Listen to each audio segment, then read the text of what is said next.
So that's the kind of difference that we're talking about when we're talking about cooked food. It's huge, hugely different. We know it's hugely different, that's why we do it. We make foods different.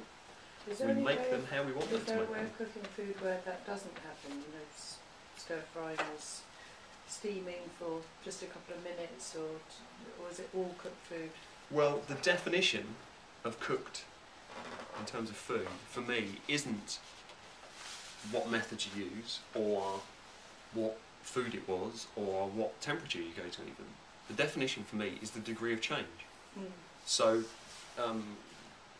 steaming, for example, is cited by some people as being the best cooking method, because if you steam something for 5 minutes in comparison to if you boil something for 5 minutes, then steaming, the things will still be crunchy, they'll still be much fresher than if you boil them for 5 minutes.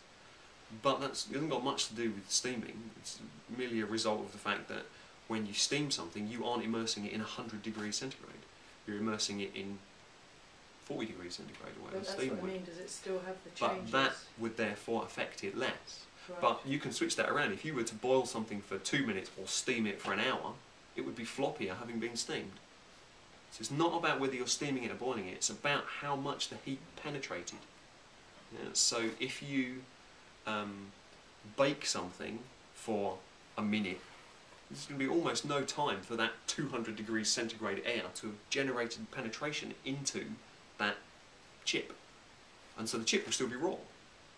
So whether it's cooked or not isn't the cooking method, it's how much the heat has affected it. And so you don't really need to know anything about temperatures or chemistry or anything like that. Does it go crunch?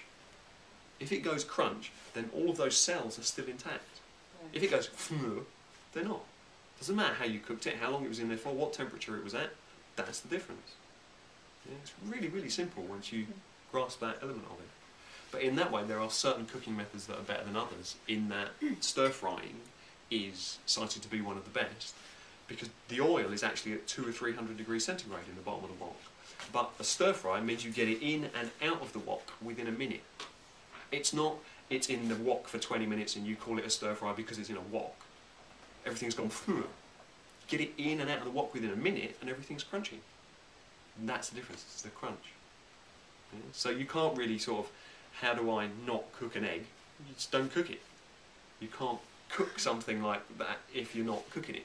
Yeah, you're either cooking it or you're not, but it's not about how long it was in there for, it's not about the temperature, it's about the result. That's the difference.